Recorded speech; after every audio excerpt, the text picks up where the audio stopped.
Amen. All right. Thank you, Kyle. Hey, good morning, everybody. Good to see you. My name is Michael Rogers. If you're a guest with us, I just want to welcome you to church. I'm not our pastor. I'm our youth pastor. Our pastor is on an extended leave, just a long vacation and enjoying his time away. And so I have been having a great time being able to preach and just spend time in the book of Ruth. And so if you would join me in the book of Ruth, we will be in chapter 3 today. Ruth chapter 3 is where we will be at. And last week, I was on vacation, and so that was already scheduled before Ian took his vacation, and so leadership said, you may not come back to preach on that week, you have to stay gone. And so I said, okay. So my friend Daniel Garnett spoke last week and did a wonderful job, and he and his family were in the first service. He's a member here, he's a chaplain for the 7th group, and just a great guy. But he talked for a while about, I actually listened online while we were up at the lake. I had my phone out and I was watching, and his introduction and his recollection of our college memories was a bit much. It was a bit over the top, and so there's a lot of things that I thought I had buried and walked away from many years ago, and he just brought them right back. So many thanks to Daniel for that. But a couple of things that I did want to bring up from the things that he said. First of all, he talked about how when I got on campus there at the Baptist College of Florida, 20 some odd years ago, that I had blonde hair blowing in the wind. And I want to say, yes, that was true. And so I used to have long, luscious, thick hair. So remember me as I was, not as I have become in that regard. But one thing that he talked about also was that he said that the Audra won the chase for my heart, or something like that. Like she was the most persistent and held in there. And so that's one thing that I've got to correct. Okay, and we're actually going to be talking about that some today in Ruth chapter 3. There was no chasing on her part. It was quite the opposite. I won the chase. I was the one that pursued her, not the other way around. Audra made it very clear right from the start when I was getting to know her that she didn't need any man. She didn't need a guy. She had Jesus and her daddy, and that was it. That was all she needed. And so she was like really firm about this, to the point that I was like, are you even wanting to be friends or what? Can I park near you in the parking lot? Like, how's this, playing out? Because I'm still kind of interested in just, being your friend. So I'm going to, this morning, as we read through Ruth chapter 3, I'm going to approach it a little differently than I've been over the past couple of chapters. Instead of reading the whole thing all at once, we're going to break it up as we go. Because there are some things that we're going to get to. If you're not familiar with this story, you're going to go, whoa. And I want us to be able to pause and say, whoa, and explore that for a minute, rather than waiting until we get through the end of the chapter and coming back to it. But I'm also going to be talking some about my own story and the way my wife and I met and how we became involved. Not to say that it models this story, okay, but it's my story, and there are some things that I don't really see in this story that maybe, I don't know, it just could help us. I want to be able to provide some guidance and assistance to people that are looking towards marriage, hoping to be married someday, or just, so that we can consider how we might be able to invest in our own children as they grow up and aspire to be married at some point. You see, I grew up primarily in a boy home. My brother, I have a brother who's 3 years older. I have a sister, but she's 10 years younger, okay? And so by the time I graduated and left home, she was just a kid.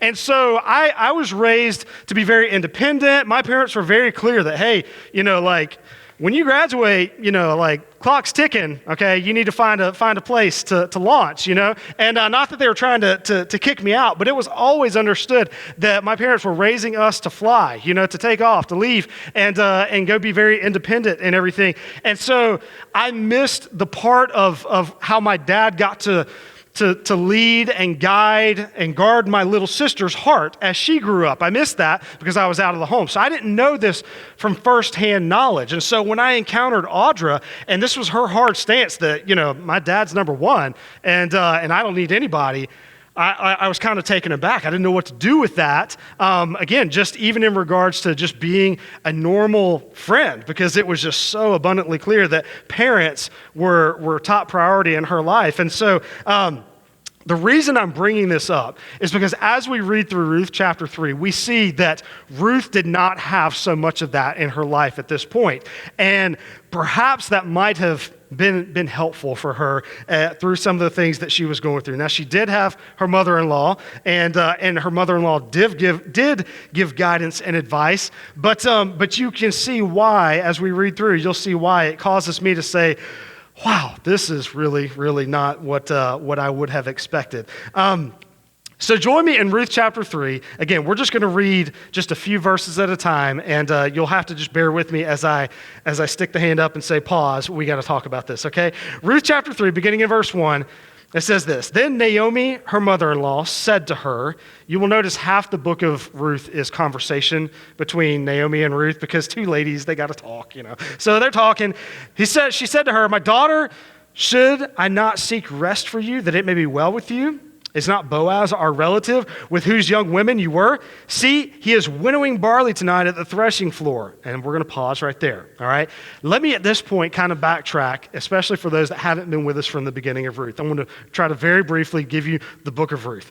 The book of Ruth it goes like this. You've got a family that lives in Bethlehem. Bethlehem has a famine going on. So this family, led by this man Elimelech, he moves away to Moab so that he can find work and find a job and provide for his family.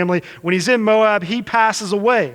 He leaves his wife, Naomi, and his two sons by themselves, Mahlon and Chilion. They get married to Moabite women, and then they pass away. So Naomi is left by herself with these two daughters-in-law, and she decides, I'm going back to Bethlehem because God has visited his people there. I've heard that good things are happening, so I'm leaving. She leaves. The girls go with her. She tries to persuade them to turn around and go back to their own families. One of them does go back, but Ruth sticks with her and says, I am sticking with you. I'm with you. Your people will be my people. Your God, my God. Where you die, I will die, and there I'll be buried. And if anything except for God separates me from you, then, may God, or if anything but death separates me from you, then may God deal with me severely. And so we say that was her moment of conversion, where she trusted not only that Naomi's way was better, but that her God and her culture and her people were better. And she chose to walk with the one true God. And so she leaves everything that she has known to show this kindness, not only to her mother-in-law, but also to show that she believes that this way is better. And so she goes back, and in chapter 2, she starts to glean, which is a job that she could do where during harvest time they go out, and if somebody drops something, a piece of grain on the ground, somebody could come along and pick that up. That was called gleaning, and so she's gleaning in this field, and it just so happened that field belonged to Boaz, and we see God's sovereign hand in this because Boaz is a godly man. He's a good guy who takes care of her. He says, you can stay here. You'll be safe here. Nobody's going to hurt you here. You can hang out with my young girls who are working out here, so you'll have friendship. I'll give you plenty to eat and to drink, and just you don't have to go anywhere else. I know about you. I know the kindness that you have shown to your mother-in-law, and so I want to do this for you, okay? And so she stays there in the field of Boaz. Boaz is very generous to her. She ends up being able to really provide very well for herself and for her mother-in-law during this time. And so as this is going on, that's all we get, okay? We get one conversation between the two of them. Now, we know this is a love story because I've been telling you this is a love story, and most of you already know how this is going to play out, but you've got to ask yourself, okay, we've got that conversation there, and now in chapter 3, we're at the end of harvest time. So they showed up at the beginning of harvest time. Now we're at the end of harvest time. We've had, to our knowledge, one conversation between Ruth and Boaz. We've had one lunch date, and that's it. He hasn't called. He hasn't sent her a text. He hasn't friended her on Facebook. Like, we don't know what's happening, and so Ruth, she's playing it cool. She's just doing her job. She's just doing what she has to do, showing up at work. She's not falling apart. I don't know where we're at. We need to define their relationship. Are you going to love me or not? Like, none of that. She's just doing what she needs to do. And Naomi says, okay, I appreciate how steadfast you've been, but we're running out of time. So here's the plan. This is what she does, okay? Naomi, older mother-in-law, like a Titus 2 kind of vibe here. She's getting counsel from somebody that's older and I suppose wiser. And this is what she tells her. She says, he's winnowing barley tonight at the threshing floor. Wash therefore and anoint yourself, put on your cloak and go down to the threshing floor, but do not make yourself known to the man until he is finished eating and drinking. But when he lies down, observe the place where he lies, then go and uncover his feet and lie down, and he will tell you what to do. Yeah, I bet he will, Naomi. This seems like terrible advice, okay? Terrible advice. I'm a girl dad. I'm a dad of girls. I'm a boy, but I have 6 daughters. That came out strange. I'm a dad of girls and boys. So I got 6 daughters, 6 sons. I love my sons, rough and tumble and cool, like we work on things, all that stuff. But I dig my girls because they have my heart, the whole tea party, princess, dance with me, all that. Yeah, I'm in, man. All the way in, not a problem. Cried during Disney movies. Oh yeah, I'm your guy. Okay. So I was with Hannah, my second oldest daughter, last night. We had to run up to Escambia Farms and go feed some horses for a friend. And so we're riding, and Hannah is a talker, and so I respond to her conversation, and we have good conversations. It's really sweet. She is very much like Audra, okay? So if you don't know my wife, but you have ever worked with my daughter Hannah, or if you know Audra, but you don't know my daughter Hannah, like peas in a pod. I mean, they are just cut from the same cloth. And so Hannah's just asking me, tell me about when you and mom met, okay? And so she's not the oldest, but my oldest daughter, Jolene, thank the Lord, boys, she just doesn't care. Doesn't notice them, doesn't care, nothing to do with it, just she and her horse, that's all she cares about. Perfect, I will feed that horse, not a problem, all right? But Hannah, now she's very in tune with her feelings and her emotions, and she's a little more interesting. She's already, Dad, is it okay if I like this boy? And it's one of your boys. And I said, no. No, you can like me. All right, so that's happened one time. So anyhow, Hannah, so she wants to hear the story. She likes the love stories and all. And we've already talked about this before. This isn't new information, but she wanted to hear it again. And so I'm always happy to tell it because I love telling this story. And so I talk about the first time we met, and I still remember it. I remember the very first time that I saw Audrey. It was not love at first sight. It was just this, interaction and all. But I do remember it.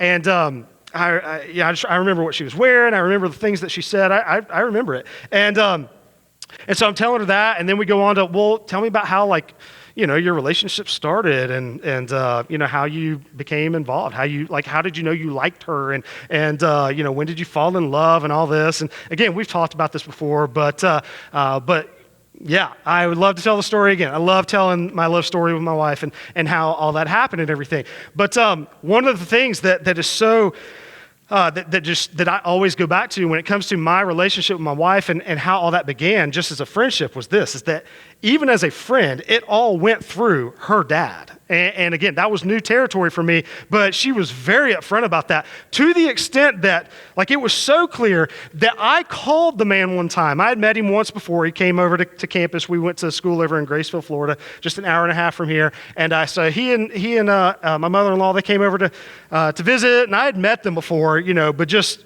as a group of friends, and but I knew the guy, and so it was so clear to me that everything had to go through him to the extent that I called him up one time and said, "Sir, I'm Michael Rogers. We've met one time before. I don't know if you remember me or not.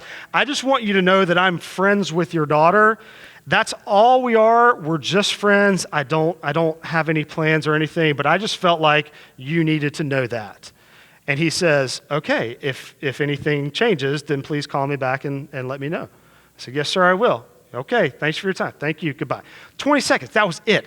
I was drenched in sweat. I had to go change my clothes. I was just so disgusting after that because I was just but I'd never done anything like that before, and nobody taught me to do that, but I just knew this man held such a high position of honor in her life that if I was going to get to her heart, I was going to have to go through his heart first, okay? And you know what?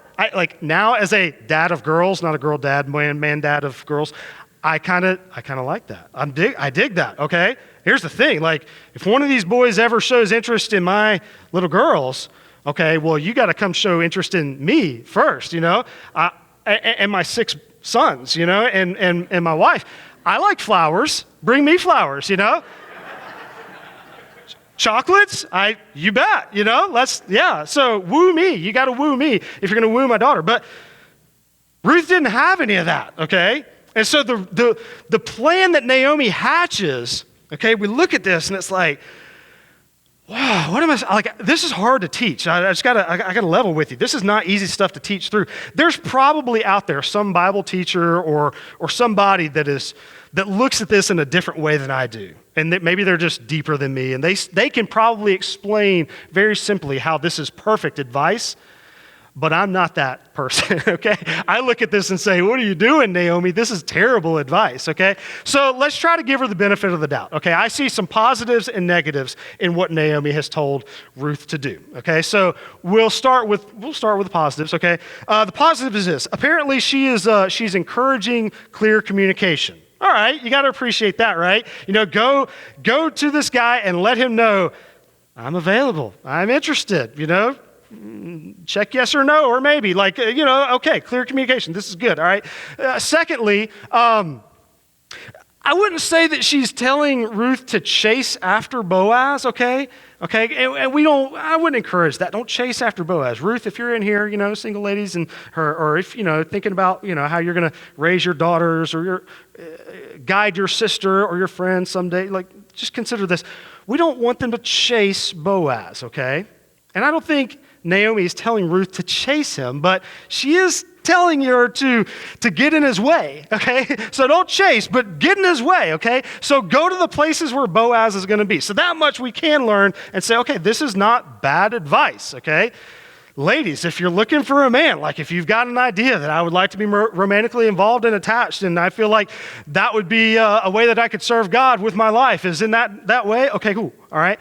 So maybe get in his way. Go to the places where Boaz is going to be. Let me tell you, Boaz is not going to be, in some place where bad things are going on, in some place where you don't need to belong. He's going to be in church. He's going to be serving in Discovery Park. He's going to be in small group. He's going to be in biblical community, okay? So join the small group where you see Boaz at and be like, oh, are we going out to eat? Oh, I need a ride. I would like to go.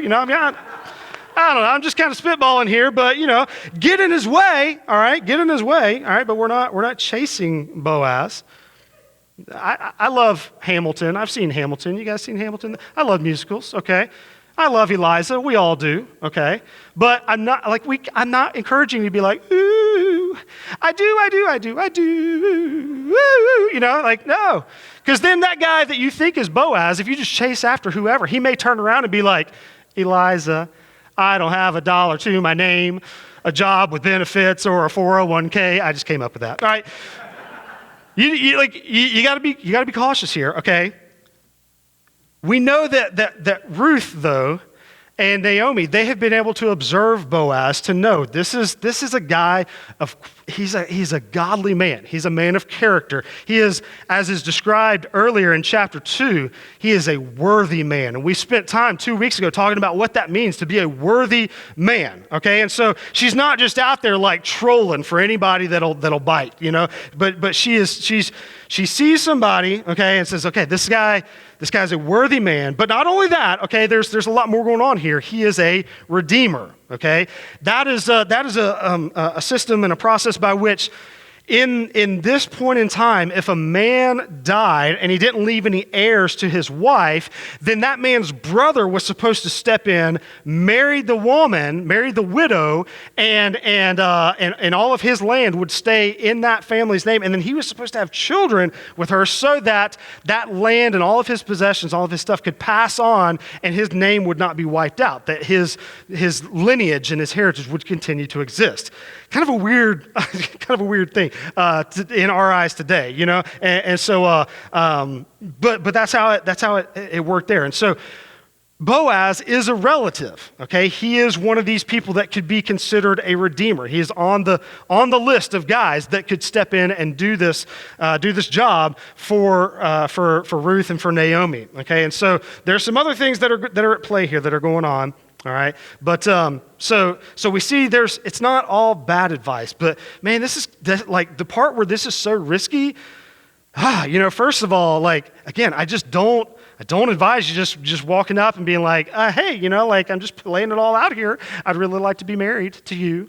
No, probably not your best approach. Maybe not the worst approach. I don't know. But secondly, let's talk about the threshing floor just a little bit, okay? Now, I've told you, go to the places where Boaz will be, because Boaz is going to be in church. He's going to be in small group. He's not going to be in a bad place.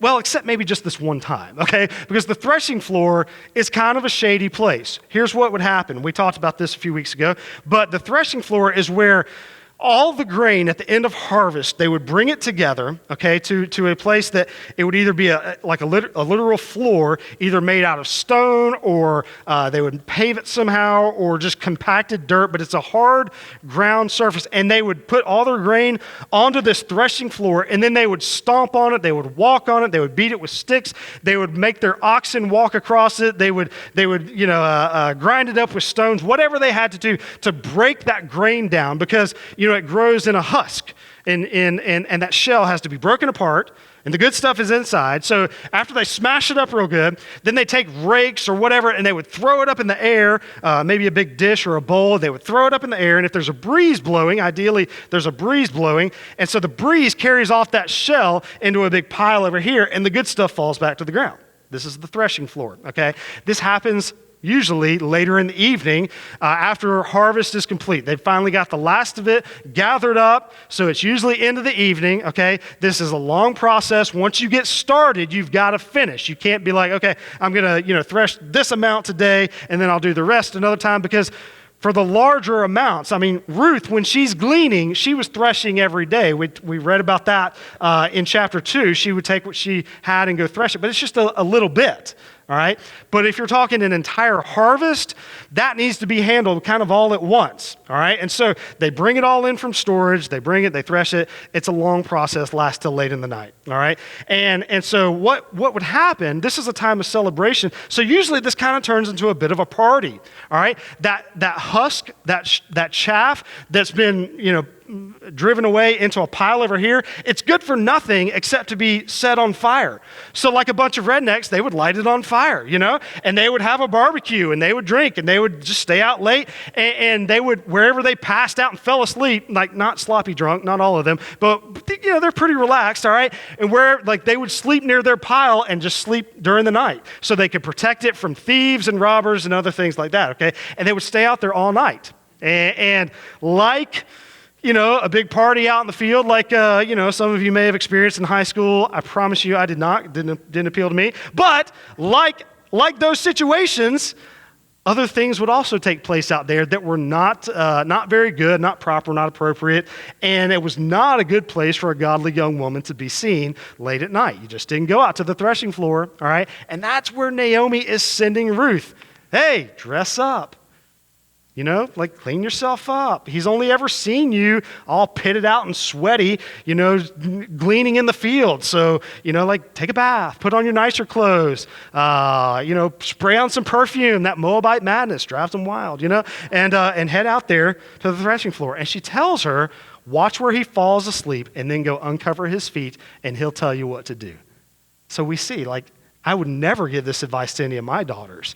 I will do the best I can, buckle my seatbelt and eat my Flintstone vitamins. I want to stay alive long enough to see them married well so that they don't have to go through anything like this, all right? And but this is the advice she gives her, to go get in his way. Go get in his way. And Ruth says, all right, all that you say I'm going to do. Here we go.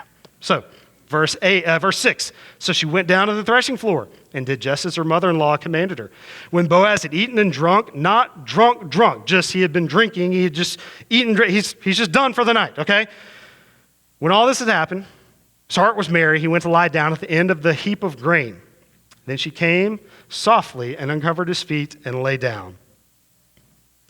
Okay, let's pause. All right. No, let's keep going.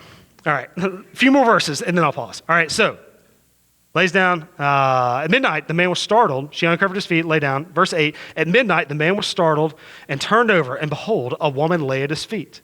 And he said, who are you? She answered, I'm Ruth, your servant. Spread your wings over your servant, for you are a redeemer. All right, so now we'll pause. Okay.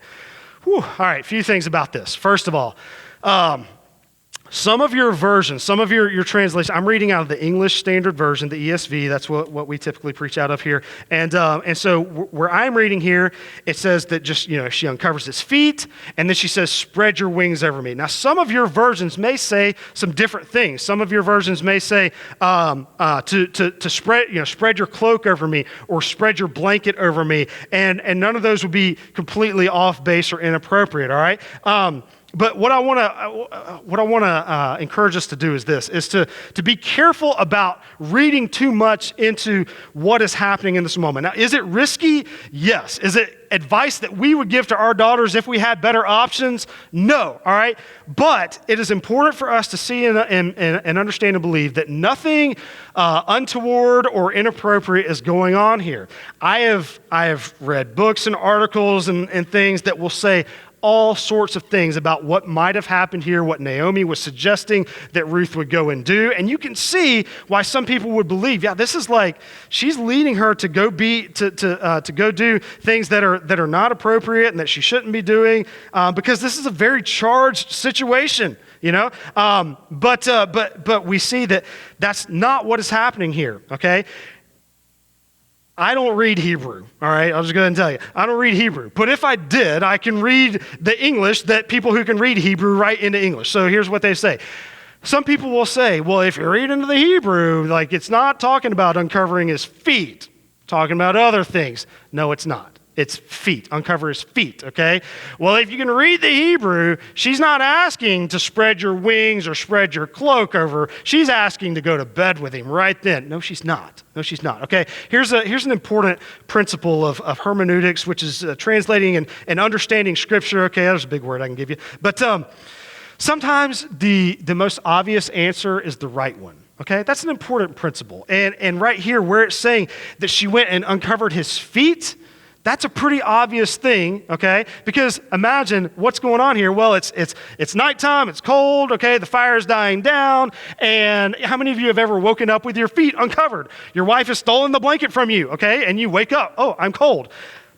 That's what Naomi had in mind. Go uncover his feet. That is the least offensive and least sexually charged thing that you can go uncover. So start with the feet, okay? Just uncover the feet. He'll wake up as he gets a draft, okay? The most obvious answer, I believe, right here is the correct one. Nothing inappropriate going on there. And Ruth says to him, okay, this is where she breaks from the script. Naomi says, he'll tell you what to do. But Ruth speaks up. She says, I need you to spread your wings over me, okay? So whether your translation says spread your wings over me, or spread your cloak over me, or spread your blanket over me, understand this. In this culture, the way somebody would get engaged was a man would go to a woman and literally put a cloak or a blanket over around her, like a family shawl or an heirloom or something like that, okay, something with meaning behind it. That was like the engagement ring back then, okay? He would literally put his blanket over her to indicate, I want to protect you, I want to take care of you, I want to provide for you, and this is what Ruth is doing. She's proposing that he proposed to her. She says, I need you to spread your wing over me, spread your blanket of protection over me, put your cloak on me, and redeem me. This is what I need you to do for me. And so Boaz, that's the most obvious answer, and I believe that is the right one. There's nothing inappropriate going on here. And there's several things that Boaz does that lets us know he doesn't have a bad motivation in his heart, nothing inappropriate in his heart. He is going to try to take care of her and make sure that this all lines up and goes in a proper way. Okay, and so we'll highlight those in just a moment. All right, but as we read what happens, she goes, she uncovers his feet, he wakes up. Oh, who are you? Have you ever, if you got kids in the home, have you ever been asleep and then you just sense, I'm not alone, and you open your eyes and there's your child standing right there? So it says that Boaz was startled or something like he was. What does it say? He was startled. That's what it says. He's startled. Yeah, that's putting it lightly. And so there's a woman at my feet. What? I smell Moabite madness. Oh no, this was the place where prostitutes would go to pick up some business, okay? Hey, who are you? I'm not your guy. I'm not one of your customers. You don't know, go away, all right? And Ruth says, it's me, it's Ruth, your servant. Chill out, okay? I need you to spread your wing over me. All right, and so from this point, what do we see? All right, let's read a little bit more. This is beautiful, you guys. This is where it's awesome. All right, it says this. I forgot where I was. We'll go back to verse 9. He said, "Who are you?" And she answered, "I'm Ruth, your servant. Spread your wings over your servant, for you are a redeemer." And he said, "May you be blessed by the Lord, my daughter. You have made this last kindness greater than the first, in that you've not gone after young men, whether poor or rich. And now, my daughter, do not fear. I will do for you all that you ask. For all my fellow townsmen know that you are a worthy woman." Yeah, let me stop right there, okay? Some people would read into this and they say, well, okay, you keep calling this a love story, but this is not really a love story. This is just what he was supposed to do, because that's the system that God had put into place. And I've already mentioned that, all right? But as we really read into this, and I'm not a big fan of reading between the lines too much because we can get into dangerous territory there, but this is not very hard to see that this is not just an obligation. He's not just doing this because he is contractually obligated to care for Naomi, okay? Because he's actually not, all right? So listen to what we can gather from this, okay? She says, "I need you to redeem me." And his response, first of all, the very first thing that he says lets us know, now this man is like overwhelmed and overcome, and he loves Ruth, and he wants to love her, and he wants the opportunity to care for her, because what he says is this. His response is, if it were just an obligation, he would have said, "Okay, all right, I was hoping, all right, yeah, I'll do it. I was hoping you wouldn't ask. I was kind of like left it alone, but yeah, I'll go into town and I'll make all this right and I'll redeem you." That's what he would have said if it was just an obligation, okay? Or he would have highlighted something that we haven't gotten to yet, and that is that it's actually not his job to redeem her, which shows us not only does Boaz truly care for her, but Ruth cares for Boaz, and she longs for him and wants him and loves him as well. Because if this was just about providing for her needs, if it was just about the redemption, finding the kinsman redeemer, she would have gone to this other guy. Because it's not been a secret that there's somebody else closer in line, okay? But she has gone specifically to Boaz because she knows he is a good, godly man. He is faithful. He loves the Lord. He loves his people. He's industrious. He works hard. This is a guy that will take care of me. He is the guy that I want to be attached to, okay? This is not just about providing for her needs. She's not a gold digger, okay? And Boaz truly loves her because he is taken aback by her kindness in approaching him when she says, "You could have gone after somebody else. You could have gone after somebody that was younger, better looking, somebody that was closer in line to you, but you came to me because apparently you like me." And how many of you, like, if you're in a relationship or you're married, like, you remember that feeling of, you like this person, but then when you find out for the first time, holy smokes, I think she likes me back. Like, that's a magical moment. That is just an incredible moment. I remember that with Audra when I started realizing, like, when I first met her and when I first started, like, really, our circles of friends started closing more and more into where I could consider her a friend, not just an acquaintance. I had nothing romantic in mind because of this. Audra was way out of my league, and I knew it, okay? Pretty self-aware here. I'm down here, she's up there, and the fact that we were friends, that was worth so much more to me than anything, because I knew if I pursue her, I'm going to ruin it, and she's worth more to me as a friend. She's worth too much to me as a friend, and if I get to be her friend, that's enough. That's enough. That's all that I need. And so that's all that I wanted for the longest time. And when as my heart just continued to be drawn towards her, I pushed against it and I resisted because I was like, I don't want to screw this up. This is an incredible woman. But when I first realized, I think she likes me a little bit. Like, it was just a game changer. I could have just jumped over a house. I could have moved a mountain. I could have done anything. It was like, yes, it's coming together. This is amazing. It was just incredible, all right?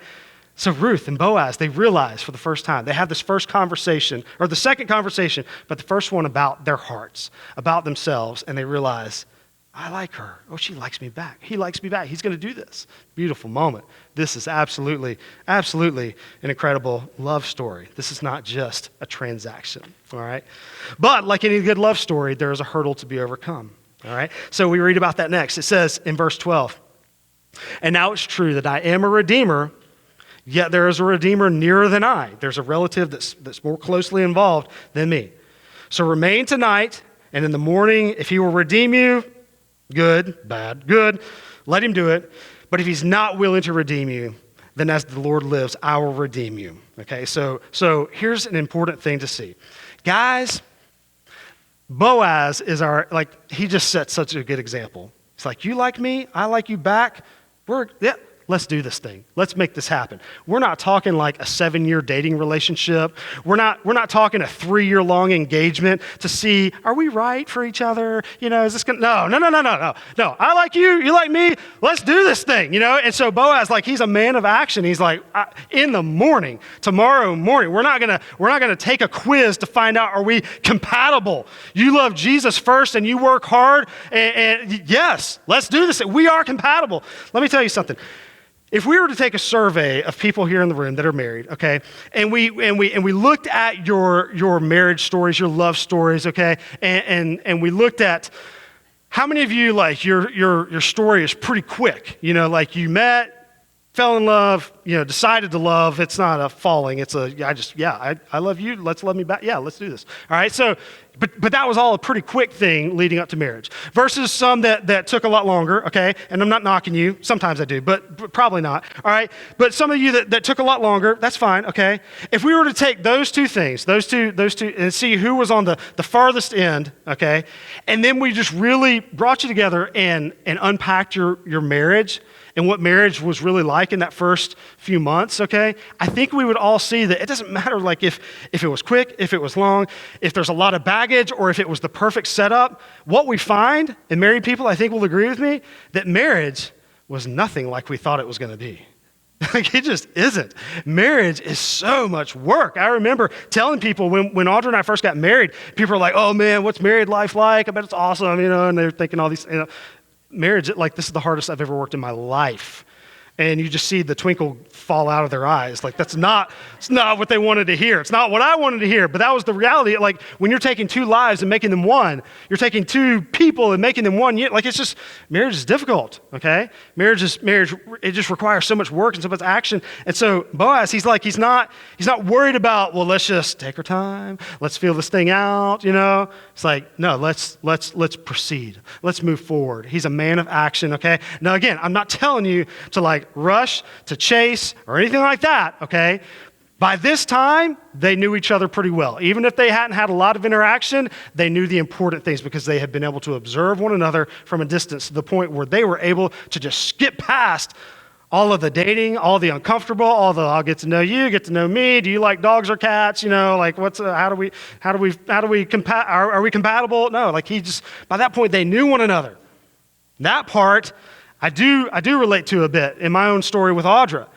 I just watched her from a distance I wasn't a stalker, right? But I just observed, I just appreciated her. We're just friends, we're just friends. Again, I stayed away from a relationship. I'm just watching her and we're friends, we're closer friends to the point where before anything ever happened, I knew this is who I want to marry. And I had been really cautious in talking with God months ahead of time, okay? Because I had done the typical traditional American dating routine where, I think I like you, I think you like me back, we like each other enough to where maybe we could go eat dinner together one night, And you do that enough times and find out if you can stand each other or not, okay? And, sometimes people talk to me and they're like, oh, Michael, I'm in this relationship and this girl treats me like garbage and I just don't know what to do. I'm like, dude, break up. I know what to do.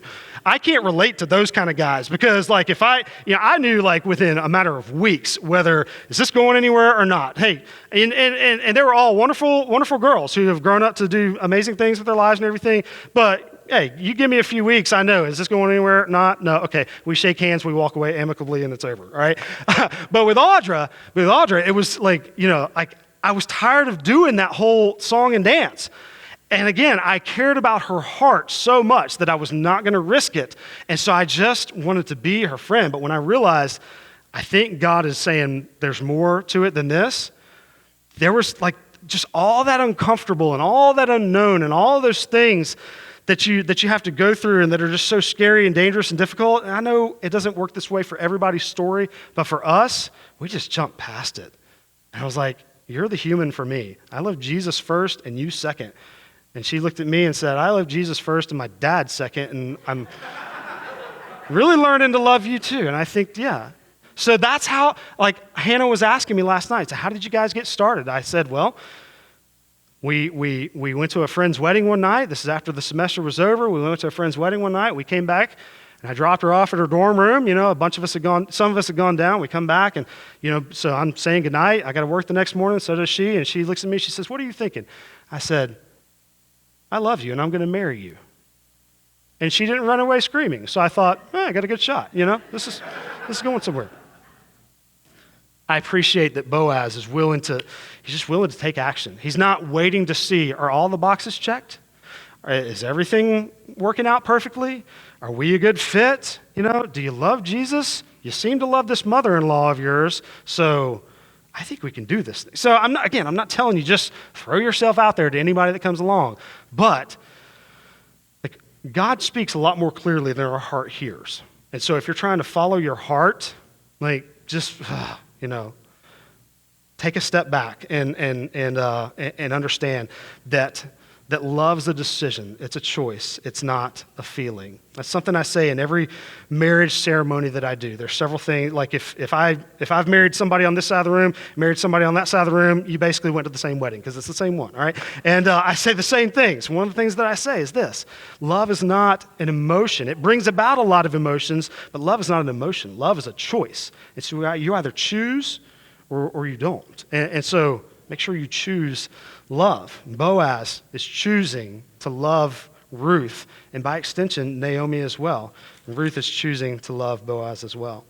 So then moving on, let's wrap this thing up. We're running out of time. I'm sorry. All right, so he says, I'll do it in the morning. Okay, as soon as I can, I'll do it in the morning. Lie down until the morning. So she laid his feet, verse 14, she laid his feet until the morning, but arose before one could recognize another. And he said, let it not be known that the woman came to the threshing floor. He cares about her reputation. He wants to make sure that nobody thinks things that are inappropriate about her. Because again, what kind of ladies go to the threshing floor?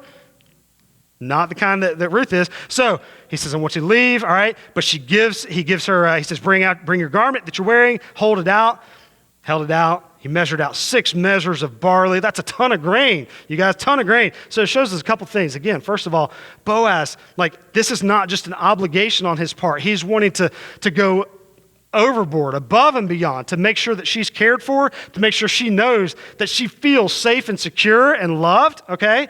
And it also shows us Ruth is doing a lot of heavy lifting. Like, she's pretty strong, you know? She's been working hard. My wife does not lift weights, but she lifts babies. She got guns like Ruth, you know? And I appreciate that. So anyway, so he gives her extra stuff, and he says, leave, so nobody knows that anything's happened out here. We don't want anybody to think anything. Ladies, make sure that you've got a guy that cares about your reputation as much as anything else. Paul tells us in the New Testament that among believers, among God's people, there shouldn't even be a hint of sexual immorality. And so Boaz, he cares about her heart. He cares about her reputation. He's got the whole thing in mind. And he says, bring out your, okay, so he measures that out. And in verse 16, okay, so she goes to the city. Verse 16, she came to her mother-in-law. Her mother-in-law says, how did it go? I've been up all night. I hope you have, Naomi. How did it go? Well, it could have gone terribly, Naomi. How did it go? And then Ruth and Naomi, they talk. They talk again. She tells everything that's gone on. Shows the 6 measures of barley that he's given. Says, I don't want you to go back empty-handed to your mother-in-law. He cares about the mother-in-law. I'm telling you guys, you better care about your mother-in-law. You're not just courting your wife. You're courting her family as well.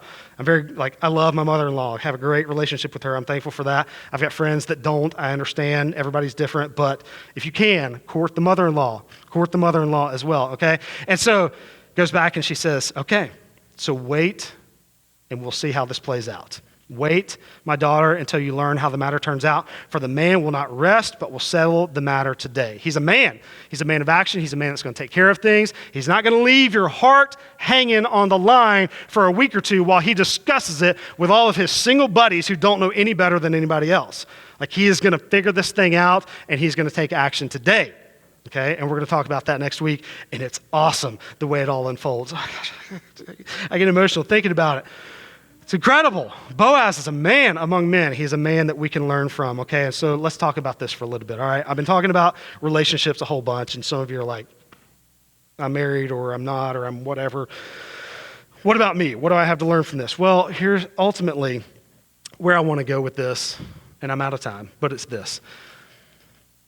I've talked about how this guy, C.H. Spurgeon, famous pastor, he calls Jesus our great and glorious Boaz. Well, here's some things that we learn from Boaz and from his interaction with his people, with Ruth, with Naomi, and things that we can see as far as how that plays out in our life and our relationship with Jesus, as well as our relationship with other people. If Jesus is our great and glorious Boaz, okay, then there are some things that we can learn about how we can interact with other people as well. We see that love is very patient. We see that in 1 Corinthians, love is patient, love is kind, the wedding thing. All right, so love is patient. Ruth has to be extremely patient. Naomi has to be very patient through all this. Boaz is very patient through this as well. I mean, we see, he's been interested. He knows her character. He's been watching her, but he's been holding back, okay, because he's just not sure. He figures she's younger. She's going to go after one of the other guys who's younger or more handsome or rich or whoever, but he's being patient. She's being patient. So there's lots of patience involved in this. When you're in love, especially, being patient is so extremely difficult. And during my engagement with my wife, or during our time of courtship and engagement and everything, there was a song that I just kept singing over and over and over. It was just talking about God's perfect timing. God has perfect timing, perfect timing. I just listened to it over and over again just to remind myself to just slow down and wait for this thing to play out. You've made your move, okay? You've talked to the father. You've courted him and the mother-in-law, and it can't happen immediately. So just wait it out. Love is patient. The next thing we see is that love protects. Boaz protects Ruth. He protects her character. He just wants to protect her physically by saying, hey, stay in my field and work because you'll be safe here. And we see that, that he wants to watch out for her in that regard, not only, physically, but also just emotionally. He cares about her character. He wants to protect her. And so if Boaz does that for Ruth, then Jesus does that for us as well. Jesus is patient with us. He protects us. He watches over us. He wants to make sure that we are cared for as a whole person, not just different parts of us, okay? Love provides. We see that Boaz provides for Ruth. He goes above and beyond to take care of her. We can see how our relationships ought to provide for others as well. And we see how Jesus provides for you and for me, for every need that we have. Maybe not in certain ways that we would like, but remember, what is our greatest need? Our greatest need is not finances. Our greatest need is not food. Our greatest need is not a house. Our greatest need is to be reconciled to God the Father. It is for our heart to be won over to His, to be brought from death to life, and He provides for that greatest need abundantly, okay, by bringing us to God the Father. So Jesus provides for us in the way that Boaz provided for Ruth. And then we'll talk next week about how love has a price. Boaz has a price that he has to pay. And Jesus paid a price as well. But we know that the price that Jesus paid was death on a cross. He died for your sins and for my sins so that we could be connected to God the Father. And so we see that our interaction with Jesus, if He is Boaz and if we are Ruth, then it plays out in a very similar way that this story does as well. In that we go to Jesus and say, I need for you to redeem me. And Jesus says, done. Got you. I will cover you over with my wings. I will bring you into my family. I will redeem your heart. I will redeem your soul. I will take care of you. I'll provide for you and I will protect you. And in that way, once Ruth says, I need you to redeem me, Boaz does all of the work. And when we ask Jesus to redeem us, He has done and continues to do all of the work. He has done all of the work by what He has done in the past, by dying on the cross for us. He continues to do all of the work to maintain the relationship as we continue to grow in our faith and in our love for Him and in our walk with Him. Something that I tell teenagers a lot. Kyle, you can come on up. I know, again, I'm sorry, I'm running late, but I got to finish with this, okay? I got to finish with this.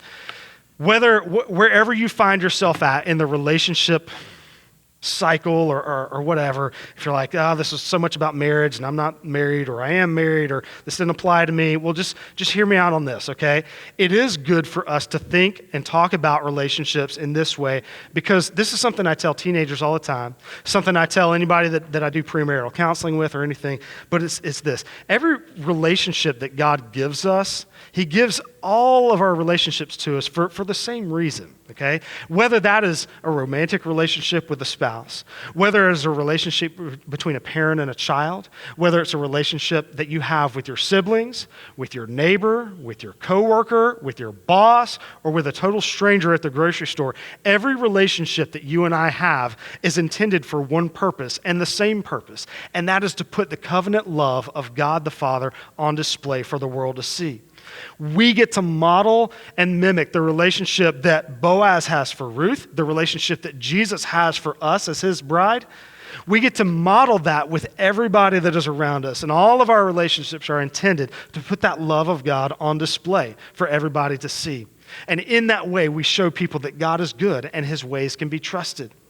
And so, having said that, we see that this story absolutely applies to us, not only in that it shows us on a small scale what God has done in bringing us into his family, but it reminds us that we have so much to do with the people around us. It's not just so that we have better relationships. It's not just so we have stronger friendships. I'm telling you this so that we can all see and understand that God loves everyone around us, and we get to be an extension of that every single day of our lives. Let's pray together, and we'll wrap up our time. Father, I'm so thankful for your love for us. Father, we're thankful for this story that allows us a chance to feel something, to laugh together, to remember our own stories and the things that you've done in our lives, as well as look forward to things that you have yet to do when it comes to the relationships that you bring into our life. And God, I pray that we will be encouraged and inspired to look at the people around us, the friendships and the connections that we have, God, as a responsibility, as an obligation, but it's so much more than that, as just a chance to be able to show the world that you are good and you can be trusted. God, we thank you for the way that Boaz cared for Ruth. We thank you for the way all of this is going to play out. God, I pray that you would just help us to have that same desire to see your grace flow through the relationships all around us. And we ask this in Jesus' name. Amen.